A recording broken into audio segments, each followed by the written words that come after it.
우리는 일과를 통해서 BC 700년 이사야의 예언을 봤죠. 그러면서 일과 맨 마지막에 던진 질문이 있어요. 그럼 그 이사야의 예언대로 이루어졌을까? 하나님은 자신의 의도대로 역사를 완성하신다는데 이루어졌을까? 네, 이루어진다라고 얘기하는 게 바로 이거입니다.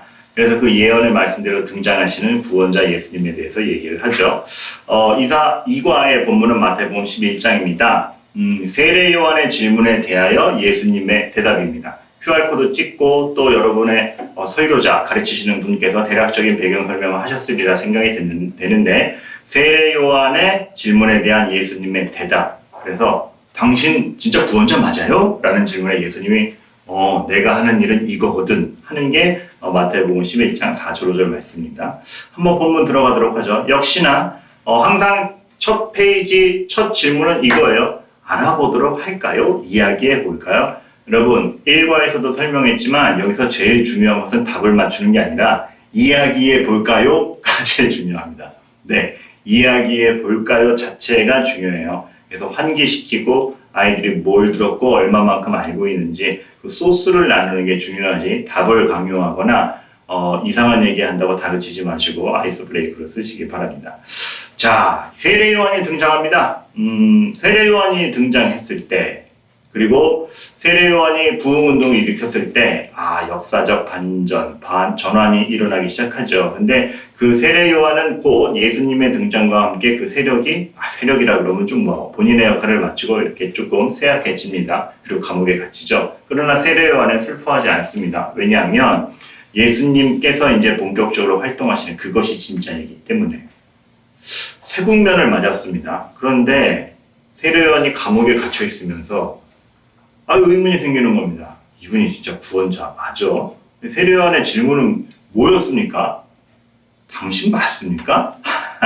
마태복음 11장 3절에 나옵니다. 왜냐하면 세례 요한이 생각할 때 예수님이 훨씬 뭔가 더 거대하고 본질적인 일을 하실 거라 생각했어요. 그런데 이게 그냥 이렇게 동네 아픈 사람 치료해주고 제자들 소소하게 12명의 제자, 우리가 지금 생각할 때 위대하지만 그때 보면 그냥 소박한 한 명 한 명 모아서 그냥 작게 모여서 가르치시는 것 같고 이렇게 크게 정치적으로 두드러지는 것도 없고 그러다 보니까 세례 요한은 의문이 가죠. 당신이 오신다고 한 구원자 맞습니까? 그래서 그 밑에 제가 설명을 달아놨죠. 세례 요한은 예수님에게 매우 근원적인 걸 기대했습니다. 근데 그러니까 좀 더 남들보다 나은 스승 같긴 한데 그리고 병도 고치는 거 보니까 대단하긴 한데 이게 구원자인가? 거기에 대해서 예수님이 대답을 하죠. 뭐라 그럽니까? 마태복음 11장 5절. 오늘 읽은 본문이 그겁니다. 예수께서 대답하여 이르시되 맹인이 보며 못 걷는 사람이 걸으며 나병 환자가 깨끗함을 받으며 못 듣는 자가 들으며 죽은 자가 살아나며 가난한 자에게 복음이 전파된다 하라. 이 말씀 해요.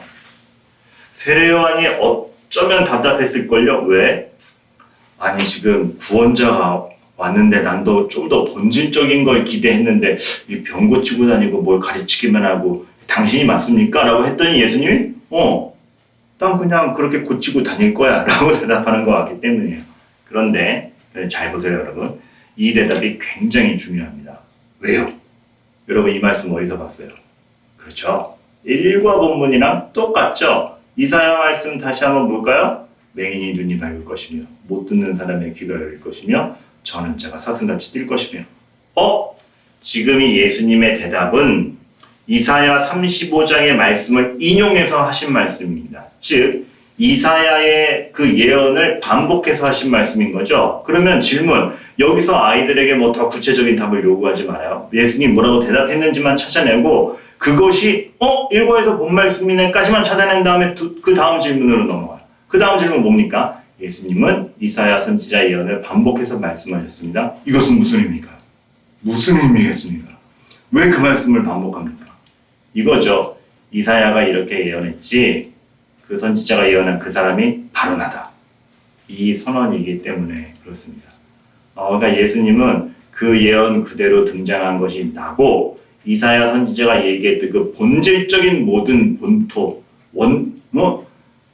아주 본질적인 걸 다 뒤집어 엎어 새 시대를 열 구원자가 나다 선언한 것이죠. 세례 요한의 기대 그대로. 그래서 밑에 제가 설명 달아놓습니다. 예수님은 자신이 바로 예언대로 오신 구원자임을 알려주십니다. 자신의 등장이 새로운 시대를 열었다는 사실 알려주시는 거죠. 예수님의 등장 자체가 예언대로 오셨구나. 하나님의 의도대로 진행되고 있구나. 예수님의 가르침이 천국에 대한 가르침. 하나님이 소망으로 두시는 나라가 진짜 완성되고 있구나. 예수님의 죽으심이 우리 죄의 문제를 해결하는 죽으심. 본질적인 판도가 바뀌는구나. 예수님의 부활하심이 우리에게 영원한 생명이 있다는 증거로서의 부활하심. 예수님의 등장 자체가 하나님의 약속이 철저히 이루어져 있고 완전히 새로운 시대가 열렸다는 거 알려주시는 거죠. 이것을 전체 그림으로 보면 이렇습니다.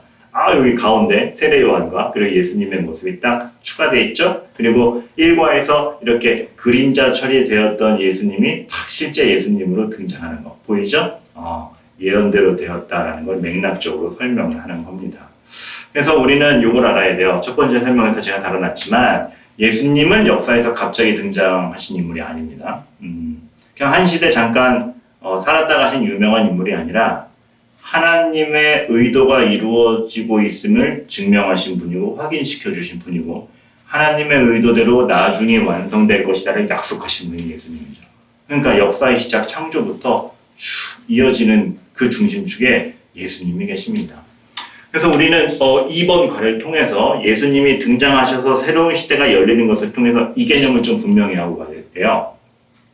이번 계절 성경 학교의 주요 주제이기도 한 건데 문제 봅시다. 예수님이 오신 이유를 종말의 시대라고 합니다. 종말의 의미는 무엇일까요? 여러분 1과에서 하나님의 의도대로 역사가 흘러가고 있다를 배웠죠. 그리고 그 하나님의 의도대로 흘러가는 역사가 예수님을 통해서 증명하고 완성될 것을 약속받아요. 그래서 우리는 그 완성되는 날 종말이 있을 건 아는데 그 종말의 의미가 뭘까요? 라고 했을 때 많은 아이들이 종말이라는 의미, 단어 모르거나 아니면 무섭게 부정적으로 알고 있을 겁니다. 선생님들도 마찬가지고 끝장난다! 그런 의미가 아니라는 것. 그럼 무엇이다? 종말이라는 건 이 예수님이 오신 다음부터 역사의 마지막까지 주님으로 말미암아 그 과거의 역사가 이어지고 있고 예수님으로부터 새 시대가 열려서 마지막 완성의 날이 분명히 올 것이다라는 걸 알아가는 그 시간 모두 예수님부터 완성될 날까지를 종말이라고 합니다. 맨 끝의 날, 요거 끝장나는 날 이렇게 이야기하시면 안 되고 예수님을 중심으로 완성된 날, 그 기간 모두가 종말이구나. 그래서 종말의 시대라고 하는구나. 그러면 종말의 시대라는 말은 무서운 어감이에요? 아니면 따뜻한 어감이에요? 따뜻하다고까지 할 필요는 없지만 하나님의 의도가 예수님을 중심으로 확실히 이어지고 있구나. 이거는 알 수 있는 거죠. 그래서 우리는 종말의 시대라는 말에 대해서 굉장히 긍정적 어감인 것을 알아야 됩니다. 그래서 질문을 하게 되는 것이죠. 천국을 기대하고 기다리는 사람은 삶의 목표가 다르고 자세가 다릅니다. 왜요? 하나님 의도대로 된 걸 알고 있으니까. 그리고 예수님이 그걸 증명해 주셨음을 아니까. 그래서 예수님의 이름으로 기도하는 사람이라면 정말 인식이 다르고 생각이 다르고 목표점이 다른 거죠. 그러한 우리들이 보여줄 수 있는 구별된 목표와 자세는 뭡니까? 라고 했을 때 제가 교사형 교재에 이런 말을 써놨어요. 천국은 확실한 하나님의 약속이에요. 그래서 우리가 전해야 되는 거예요. 정말 사실이기 때문에. 정말 사실이기 때문에. 그리고 이것이 정말 하나님이 의도하신 역사고 완성돼 가는 것이라면 하나님의 뜻을 존중하면서 천국의 원리, 정말 성경 말씀에 쓰여있는 하나님의 마음과 예수님이 가르친 그 성경 말씀대로 살고자 하는 노력들 있어야 돼요. 그것을 통해서 천국을 미리 맛볼 수 있고 또 천국이 어떤 곳인지 미리 보여줄 수 있는 것이기 때문에 그래서 우리는 믿음으로 하나님이 가르쳐 주신 사랑으로 은혜를 입은 자답게 정직하게 그렇게 살아가는 모습들 보이는 겁니다. 단지 착하게 살아라가 아니라 그것이 더 인정받을 완성된 천국이 있기 때문에 그래서 우리는 예수님이 이렇게 우리의 현실을 정말 완전히 뒤바꿔 놓으셨고 천국을 기대하고 하시는구나. 이거를 통해서 하는 거예요. 근데 마지막 질문에서 제가 이 문제점 하나 던지고 이거가 끝납니다. 예수님이 이렇게 새로운 역사를 여셨는데 하나님의 약속대로 예수님이 오셨는데 현실은 왜 여전히 부족합니까? 왜 비극은 계속 일어나고 우리는 여전히 부족하고 연약하고 완성된 건 하나도 보이지 않고 왜 그럴까요? 모순 아니에요? 예수님 왔다 가셨으면 좀 더 완벽한 게 보여야 되는 거 아니에요? 네, 그것이 왜 그런지 삼가를 통해서 보도록 하겠습니다.